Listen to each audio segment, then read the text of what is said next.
Boa noite para todos, a paz de nosso Senhor e Salvador Jesus Cristo. Queridos, nesta oportunidade, nós vamos falar sobre a doutrina da Trindade na visão da Igreja Adventista versus a doutrina da Trindade na visão bíblica.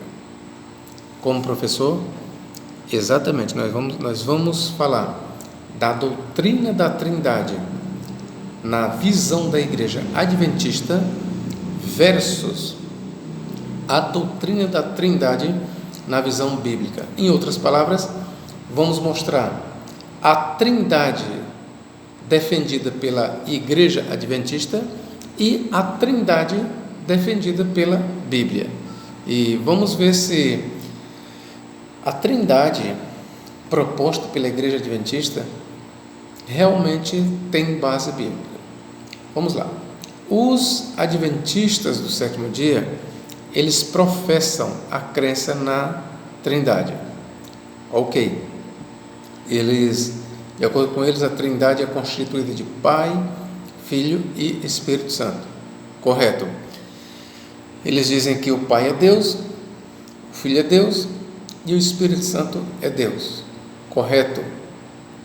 Muito correto. Ok? Só que, meus irmãos, vejam bem, não é para as frases, ou simplesmente para as frases, para as palavras, que nós devemos e vamos olhar. Nós vamos olhar também para os versículos. Bom, não basta eu dizer que a Trindade ela é formada pelo Pai, pelo Filho e pelo Espírito Santo. Não basta. E eu vou lhes mostrar isso aqui. Ok? Eu sou o professor Nathaniel Mendes de Castro e você é muito bem-vindo ao nosso canal. Eu digo nosso porque aqui se não fosse você, este canal não existia, ok? Então, por isso é que eu disse, seja muito bem-vindo ao nosso canal, a este canal, ao meu canal, ao seu canal, ao nosso canal, ok? Vamos aqui ler Judas, capítulo 9, Judas, capítulo 1, versículo 9, que diz, mas o arcanjo Miguel, quando contendia com o diabo e disputava acerca do corpo de Moisés, não ousou pronunciar juízo de maldição contra ele, mas disse: o Senhor te repreenda. Então aqui você já deve estar perguntando-se, professor, o que tem a ver a leitura de Judas 1,9 com a doutrina da Trindade? Bom, na verdade, a doutrina da Trindade, biblicamente falando, correta e exegeticamente sadia, realmente nós não deveríamos trazer para a discussão esse texto. O que esse texto tem a ver com a doutrina da Trindade? E eu lhes digo, nada. Se eu citasse para você o que Jesus falou, ide, batizai todas as nações em nome do Pai, do Filho e do Espírito Santo, isso tem a ver com a Trindade. Se eu citar para você 1 João 5,7, 3 são os que dão testemunho no céu: o Pai, a Palavra e o Espírito Santo, e estes 3 são um. Isso tem a ver com a doutrina da Trindade. Ok, meus irmãos? Isso tem a ver. Se eu citar a bênção apostólica de Paulo, que ele diz: a graça do Senhor Jesus Cristo, o amor de Deus e a consolação do Espírito Santo seja com todos vós, agora e para todo sempre. Isso tem a ver com a doutrina da Trindade. Se eu chegar para você, e vamos ler bem aqui onde? Em 1 Coríntios, capítulo 1 Coríntios 8, se não me falha a memória, né? O que diz aqui, 1 Coríntios 8,6. Todavia para nós há um só Deus, o Pai, de quem é tudo e para quem nós vivemos, e um só Senhor Jesus Cristo, pelo qual são todas as coisas e nós por Ele. O que é que isso tem a ver com a doutrina da Trindade? Tem tudo, principalmente quando nós pegamos este versículo e continuamos na leitura de 1 Coríntios, capítulo 12, versículo 13, que diz, ou versículo 3, portanto vos quero fazer compreender que ninguém que fala pelo Espírito Santo de Deus diz, Jesus é anátema, e ninguém pode dizer que Jesus é o Senhor, senão pelo Espírito Santo. Continuemos a leitura. Ora, há diversidade de dons, mas o Espírito é o mesmo, e há diversidade de ministérios, mas o Senhor é o mesmo, e há diversidade de cooperações, mas é o mesmo Deus que opera tudo em todos. O que isso tem a ver com a doutrina da Trindade? Tem tudo a ver. Agora, Judas 1:9, o que tem a ver com a doutrina da Trindade? Como eu já falei para você, exegeticamente falando, de uma exegese sadia, não tem nada a ver Judas 1:9. Professor, se não tem nada a ver, por que o Senhor trouxe à baila a discussão Judas 1:9? Por causa dos adventistas do sétimo dia, meu irmão. Somente por causa dos adventistas do sétimo dia é que eu trouxe Judas capítulo 1 e versículo 9. E por que eu trouxe? Você vai entender. Primeiro, eu vou fazer logo entrar mesmo no versículo. Mas o arcanjo Miguel, quando contendia com o diabo e disputava acerca do corpo de Moisés, não ousou pronunciar juízo de maldição contra ele, mas disse, o Senhor te repreenda. Então, de acordo com a igreja adventista do sétimo dia, seguindo a doutrina herética de sua fundadora Ellen Gold White, o arcanjo Miguel é o próprio e o mesmo Jesus Cristo. Como é que é, professor? Exatamente isso que você está ouvindo, meu irmão.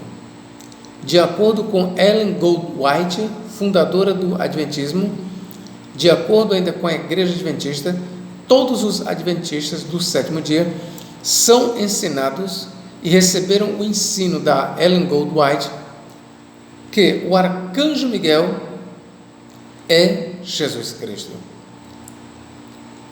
Isso equipara-se também, em termos de identificação, com as testemunhas de Jeová, que dizem a mesma coisa, que o arcanjo Miguel é Jesus Cristo. Ok? Agora, a outra passagem que eles chamam para provar que arcanjo Miguel é Jesus Cristo é 1 Tessalonicenses 4,16, que diz, e a voz do arcanjo e a trombeta de Deus, o Senhor descerá. O Senhor descerá com alarido, com a voz do arcanjo e com a trombeta de Deus. Então, a Igreja Adventista do sétimo dia diz que 1 Tessalonicenses 4,16, quando faz menção ao arcanjo, ali é Jesus Cristo. Bom, seguindo essa interpretação, a Igreja Adventista do sétimo dia, ela então ensina que só existe um arcanjo. A Igreja Adventista, ela ensina claramente que só existe um arcanjo, porque o único arcanjo que existe é Jesus. Se Jesus é o arcanjo Miguel, e o arcanjo Miguel é Jesus Cristo, e na Bíblia Sagrada, o único anjo, esse é o raciocínio da Igreja Adventista, e na Bíblia Sagrada, o único anjo que leva essa patente de arcanjo é Miguel. Logo, Miguel é o único arcanjo, sendo este único arcanjo Jesus Cristo. Então nós vamos começar daqui. Eu vou lhe mostrar, biblicamente falando, que Miguel não é o único arcanjo. Depois eu vou lhe mostrar que Miguel não é o Senhor Jesus Cristo. Primeiro, nós devemos demonstrar, à luz da Bíblia Sagrada, a princípio, que Miguel não é o único arcanjo. Vamos lá. Daniel 10:13 diz o seguinte: e Miguel, um dos primeiros príncipes. Ora, lá em Daniel 10:13, Miguel é chamado de um dos primeiros príncipes. Ora, meu irmão, esta expressão, um dos primeiros príncipes, primeiro que você vai ter que concordar que quando diz Miguel é um dos primeiros príncipes, então veja lá, príncipes, no plural, está falando de o quê? De um conjunto de anjos chamados de príncipes. Então nós temos aí um grupo de anjos principais, o que a Bíblia também trata como principados. Quando a Bíblia diz um dos primeiros príncipes, então veja que príncipes está no plural. Então não existe apenas um anjo príncipe, mas existe um grupo de anjos príncipes ou principais, ok? Então quando a Bíblia diz Miguel, um dos primeiros príncipes, logo a Bíblia está dizendo que Miguel não é o único príncipe, o único anjo príncipe. Há outros anjos que são chamados de príncipes. Desta palavra príncipe é que vem o que nós entendemos por principado. Tá bom? E o que é um principado? O que é um príncipe? É um anjo-chefe, é um arcanjo. Quando se diz príncipe, principado, tratando-se de anjo, é um chefe de anjos. É um chefe de anjos. Então, quando a Bíblia diz Miguel é um dos primeiros príncipes, está dizendo que ele faz parte de um grupo de anjos principados, de anjos principais, em outras palavras, de arcanjos. Ok, meu irmão? Biblicamente falando, nós estamos já lhe provando, lhe mostrando que, além de Miguel, que é um dos príncipes, um dos primeiros, existem outros anjos na categoria de anjos príncipes, de principados, de anjos principais, de anjos, chefes de anjos, o que nós conhecemos por arcanjos. Eu quero ler aqui, para você, eu citar para você apenas de memória, o livro de Tobias 12:15. Lá nós temos uma alusão a Rafael, e lá diz que ele é um dos 7 anjos que assistem diante de Deus. Lá não diz o nome dos outros anjos, só diz que Rafael, ele é um dos 7 anjos que assistem diante de Deus. Ora, de acordo com a tradição judaica, que desenvolveu o tema dos 7 anjos que assistem diante de Deus, dos príncipes, esses anjos, eles são 7 arcanjos, queridos, ok? Quando você vem para o Novo Testamento, você encontra o anjo Gabriel, e ele diz: eu sou Gabriel, que assisto diante de Deus. Então você já vê que um dos 7 anjos, além de Rafael, nós temos Gabriel, que assiste diante de Deus, ok? Quando nós vamos para a tradição judaica, e não pode ser desprezada isso, por exemplo, quando você vai para o livro de Enoque, eu vou ler aqui para os senhores, eu estou com ele aqui em mãos, olha o que o livro de Enoque diz. Enoque, capítulo 70, e versículo 2, olha o que diz aqui. Enoque 70 e versículo... Enoque 70 e versículo 2. Se eu não tiver enganado aqui, ok? Às vezes essas versões, meus irmãos, elas mudam. Pronto, mas está aqui, Enoque capítulo 71 e versículo 2. Ó. Então, o anjo Miguel, um dos arcanjos.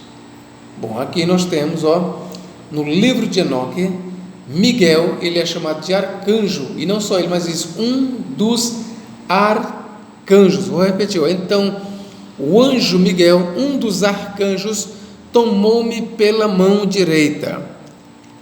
Então você vê aqui que Miguel, ele é chamado um dos arcanjos. Ok, queridos? Então vamos continuar aqui. Enoque, aí você quer saber o nome dos arcanjos, não é isso? Vamos lá. Enoque capítulo 20. Vamos lá, Enoque capítulo 20, versículo 1 em diante. As funções dos anjos vigias, que são arcanjos, são as seguintes. Uriel, um dos santos anjos, preside ao mundo e ao Tártaro. Rafael, um dos santos anjos, dirige os espíritos dos homens. Raguel, um dos santos anjos, exerce a vingança no mundo das luzes. Miguel, um dos santos anjos, foi estabelecido sobre a parte melhor dos homens, sobre o povo de Israel e sobre o caos. Saracael, um dos santos anjos, foi estabelecido como o vigia dos espíritos que induzem os outros espíritos ao pecado. Gabriel, um dos santos anjos, preside ao paraíso, às serpentes e aos querubins. Remiel, um dos santos anjos, foi por Deus incumbido de presidir aos ressuscitados. Você vê aqui que nós temos aqui, de acordo com o livro de Enoque, não só 7 arcanjos, mas os nomes dos 7 arcanjos. Ok, meus irmãos? Então vamos continuar aqui. No testamento de Levi, capítulo 3, versículo 2, lá também se fala em 7 arcanjos.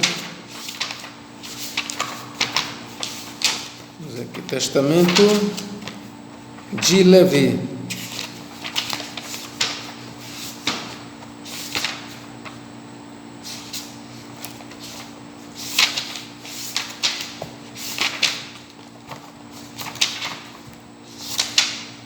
Testamento de Levi, eu quero ler aqui para os senhores.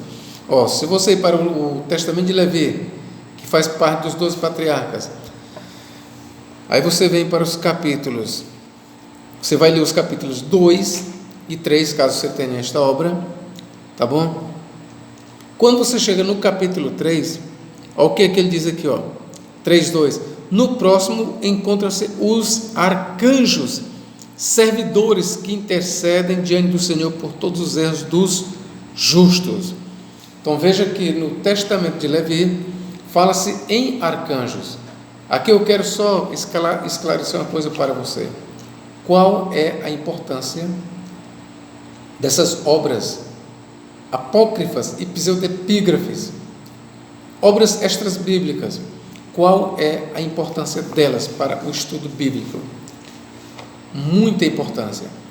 Primeiro que estas obras, meus irmãos, elas são, por exemplo, o livro de Enoque, ele é 200 anos, mais ou menos, anterior ao Novo Testamento. O Testamento de Levi, este que eu acabei de ler, ele é mais ou menos uns 100 anos. Ele está datado para 100 anos antes de Cristo a 100 anos depois de Cristo. Ou seja, na melhor das hipóteses, o livro o Testamento dos 12 patriarcas, ele foi escrito paralelamente ao Novo Testamento. Se ele não foi escrito 100 anos antes de Cristo, ele foi escrito 100 anos depois de Cristo. Mas os estudiosos, eles colocam o Testamento dos 12 patriarcas para o ano 100 até 100 antes de Cristo, até o ano 100 ou 150 da nossa era. De qualquer forma, nós temos livros muito antigos, livros que são contemporâneos do Novo Testamento.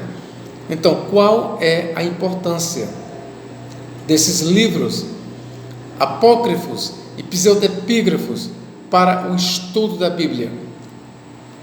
É muito importante. Primeiro, que eles lançam luz para nós. Eles tiram muita dúvida. Por exemplo, quando a gente se depara com um ensino distorcido, deturpado da Igreja Adventista, e que diz que só existe um arcanjo, isso não é verdade. Eu comecei pela Bíblia, lhe mostrando. E em seguida, você vai ver que a tradição judaica fala em 7 arcanjos. Em 7 arcanjos. Ok, meus irmãos? Essa é a verdade. A tradição judaica, ela fala em 7 arcanjos. Quando você vai, por exemplo, para o Talmud também ele fala em 7 arcanjos. Ok, queridos?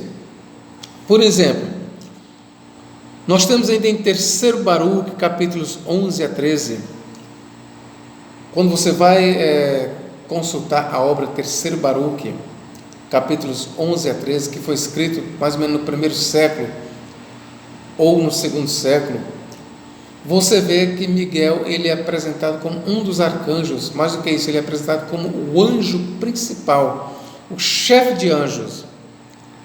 Em 4º Baruque, nós temos Miguel como o anjo principal, o chefe dos anjos, o arcanjo da justiça.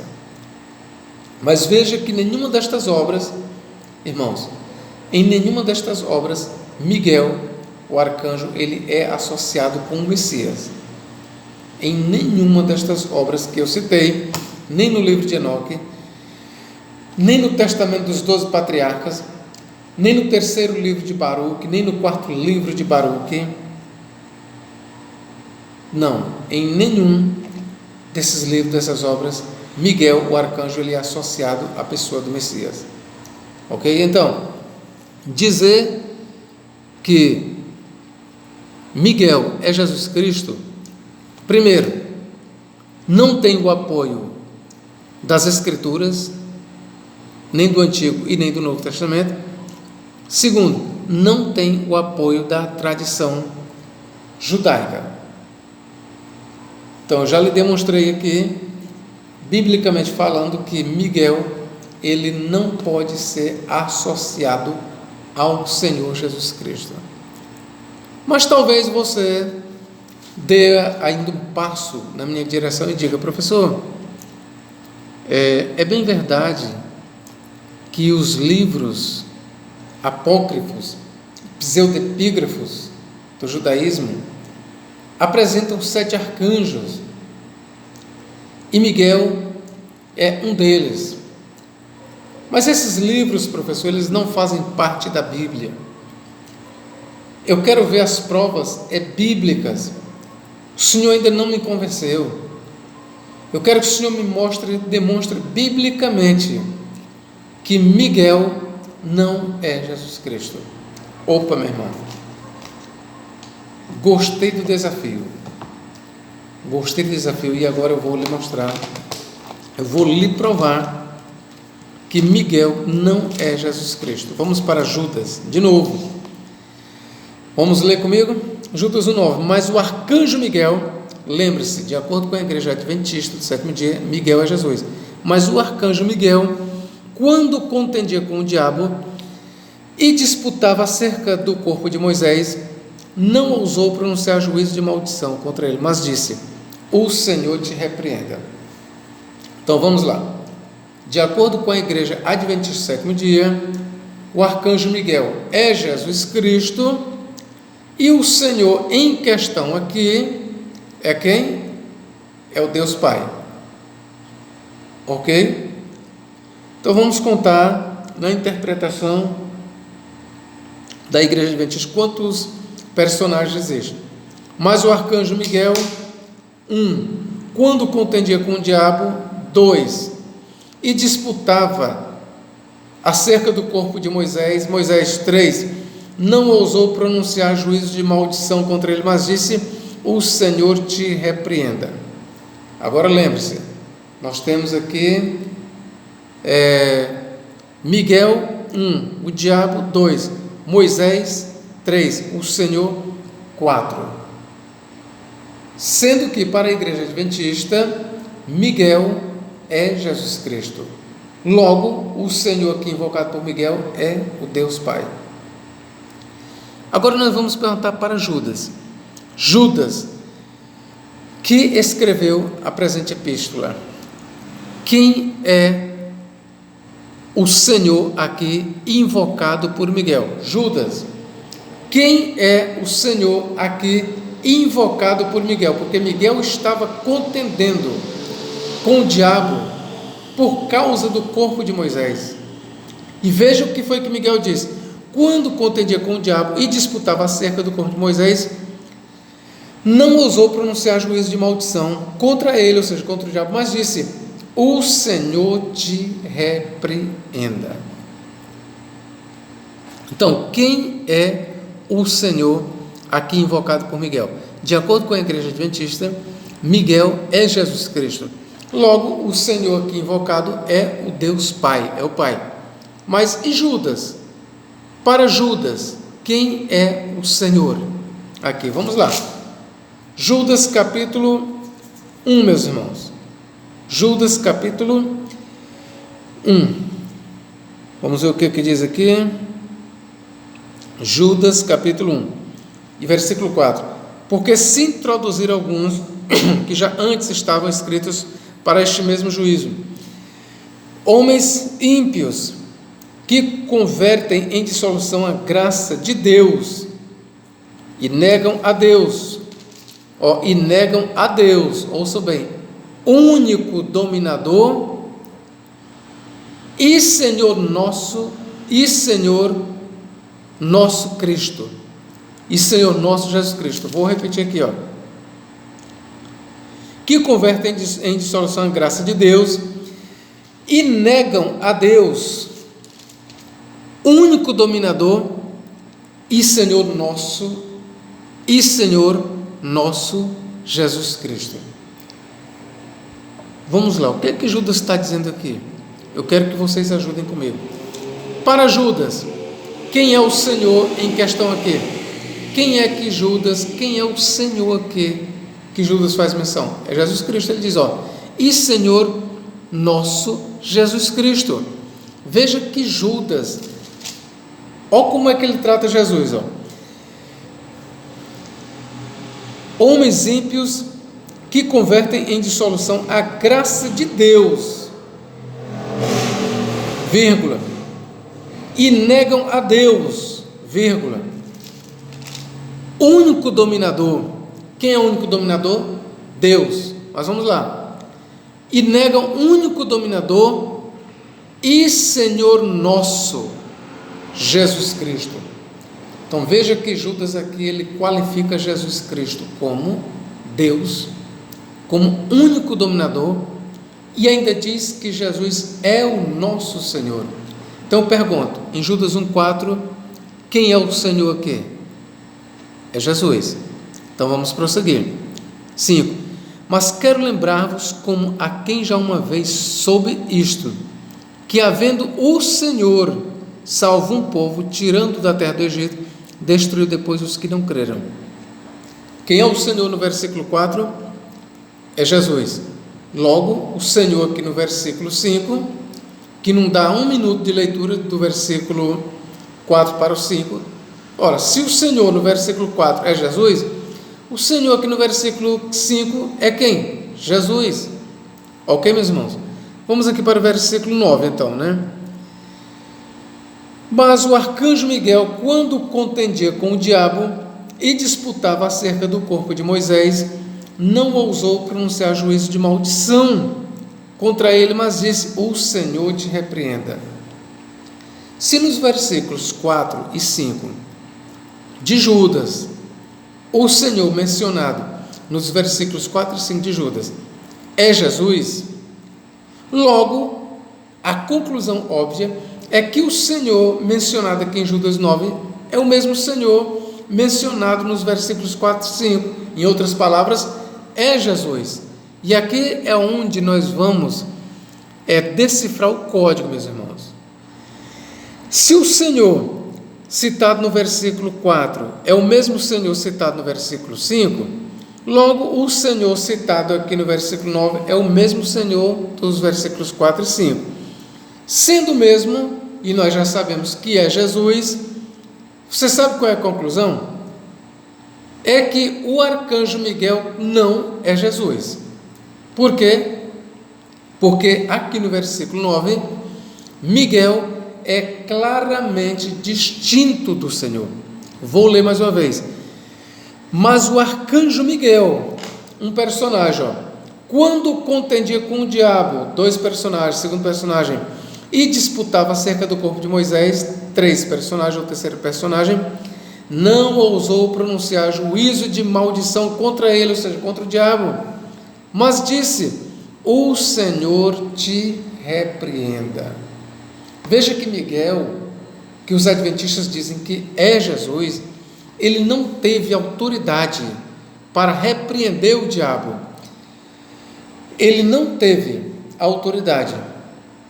Ele só pôde repreender o diabo em o nome do Senhor. Por isso que ele invocou: o Senhor te repreenda. Quando Miguel, que pela sua própria autoridade ele não foi capaz de repreender o diabo, mas ele teve que invocar o Senhor, ele disse: o Senhor te repreenda.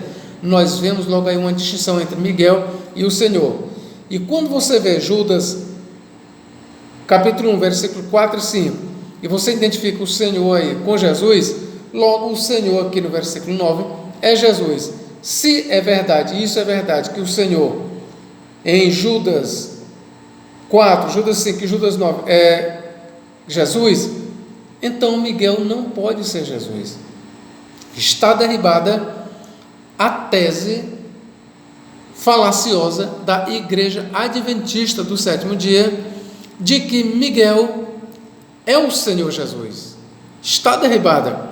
Mas pode ser, meus irmãos, não vamos parar por aqui. Pode ser que eu esteja equivocado e de repente a epístola de Judas não acaba por aqui, de repente, mais para frente, o Deus Pai seja chamado de Senhor. Vamos lá, né? Vamos ver se a gente encontra, né? O Senhor. Versículo 14 de Judas: e destes profetizou também Enoque, o 7º depois de Adão, dizendo: eis que é vindo o Senhor com milhares de seus santos anjos. Aqui Enoque, meus irmãos, ele está profetizando a vinda do Senhor com milhares de santos, milhares de anjos. Agora, quando você vê lá, por exemplo, em Zacarias, eu não vou citar muitos versículos não, só alguns. Você vai para Zacarias 14:5, diz: eis que o Senhor vem com os seus santos. Ali o Senhor, em Zacarias 14:5, é Jesus. E ali ele é visto a pousar os seus pés sobre o Monte das Oliveiras. E os santos, ou seja, os anjos, vêm com ele. Está cheio de versículos no Novo Testamento mostrando que quando Cristo retornar, ele retornará acompanhado de uma miríade de anjos, de um cortejo. Está cheio de versículos, tá bom? Está cheio.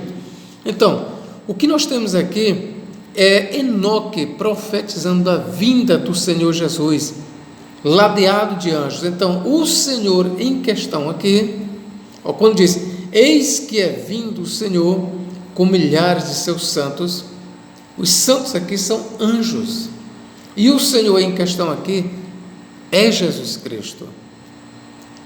E aqui é a vinda de Jesus, e eu vou lhe provar. Vamos ler aqui no versículo 15: para fazer juízo contra todos e condenar dentre eles todos os ímpios por todas as suas obras de impiedade, que impiamente cometeram, e por todas as duras palavras que ímpios pecadores disseram contra ele. Está bem aqui, Enoque, ele está profetizando a vinda de Cristo para executar juízo contra o mundo. Ok, meu irmão? Mas vamos continuar. Versículo 17. Mas vós, amados, lembrai-vos das palavras que vos foram preditas pelos apóstolos de nosso Senhor Jesus Cristo. Espera bem, Judas. Quem é o Senhor aí, Judas? Mas vós, amados, lembrai-vos das palavras que vos foram preditas pelos apóstolos de nosso Senhor Jesus Cristo. Quem é o Senhor aqui? É Deus Pai? Não, é Jesus Cristo. Vamos continuar ainda, 21, versículo 21. Conservai-vos a vós mesmos na caridade de Deus, esperando a misericórdia de nosso Senhor Jesus Cristo para a vida eterna. Quem é o Senhor aqui, Judas? De nosso Senhor Jesus Cristo. Jesus Cristo é o Senhor aqui. Vamos continuar aqui, porque pode ser que o Deus Pai seja chamado de Senhor aqui em Judas. Eu sei que o Deus Pai é Senhor, todo estudante sabe, mas eu estou tratando aqui da epístola de Judas. Quem é chamado de Senhor aqui na epístola de Judas? Judas 1,25. Ao único Deus, ao único Deus, Salvador nosso, por Jesus Cristo, nosso Senhor. Quem é o Senhor aqui, meus irmãos? Jesus. Quem é o Senhor aqui, Igreja Adventista? Jesus. Quem é o Senhor no versículo 21, Igreja Adventista? É Jesus. Você vai ter que responder. Quem é o Senhor no versículo 17, Igreja Adventista? É Jesus. Está aqui nosso Senhor Jesus Cristo. Quem é o Senhor em Judas 14?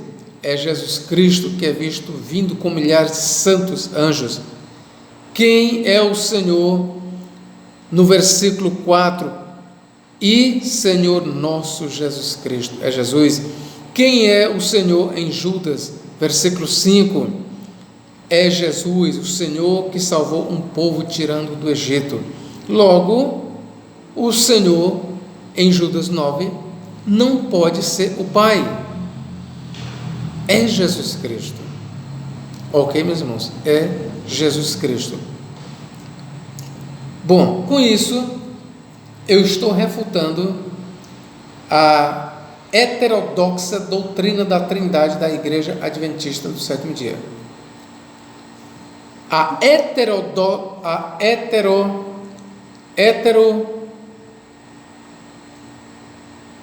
palavra que não sai, heterodoxa, a doutrina heterodoxa da Igreja Adventista no que diz respeito à Trindade, ela é heterodoxa, não é ortodoxa, é heterodoxa, é espúria. Não adianta a Igreja Adventista dizer eu creio na doutrina da Trindade, eu defendo a Trindade, e aí joga lama na doutrina, quando associa Jesus, Deus único, o único Deus, o Deus verdadeiro, o onipotente, o onipresente. Aí você pega e associa Jesus com uma criatura, não menosprezando o arcanjo Miguel, mas é uma criatura. Então a Igreja Adventista, ela peca, e peca muito. Primeiro porque está seguindo não a Bíblia Sagrada, mas Ellen Goldwhite. Peca em dizer que Jesus é o arcanjo Miguel. Não tem, eu comecei, dizer que Jesus é o arcanjo Miguel não tem o apoio bíblico. Basta ir para Daniel 10:13, que diz que Miguel é um dos primeiros príncipes, como eu já expliquei. Segundo, não tem o apoio da tradição judaica, e eu demonstrei pelos livros que eu li, livro de Enoque, nós temos também o livro dos Jubileus, que eu ainda não tinha citado, nós temos o Testamento dos 12 Patriarcas, temos o Apocalipse de Baruque, ok? Temos o livro de Baruque 3, o livro de Baruque 4. Em todas essas obras, meus irmãos, temos o livro de Enoque. Em todas essas obras, Miguel, ele é visto como o arcanjo, e não só isso, mas que faz parte de um grupo de arcanjos. Então a doutrina adventista, ela é contrária à Bíblia Sagrada, ela é contrária à tradição judaica, ao que o judaísmo diz. Pronto. Com isso, nós não podemos dizer que a doutrina da Trindade exposta pela Igreja Adventista é biblicamente correta. Não. A Trindade desenhada pela Igreja Adventista é uma Trindade heterodoxa. Por quê? Porque diz que Jesus é o arcanjo Miguel. E se a Bíblia mostra claramente que o arcanjo Miguel não é Jesus Cristo, ele precisou invocar o nome do Senhor, que é Cristo, para repreender o diabo. Logo, está errada esta interpretação, queridos. Está errada. Está erradíssima. Ok, queridos? Que Deus em Cristo nos guarde e nos abençoe para todos sempre. Amém.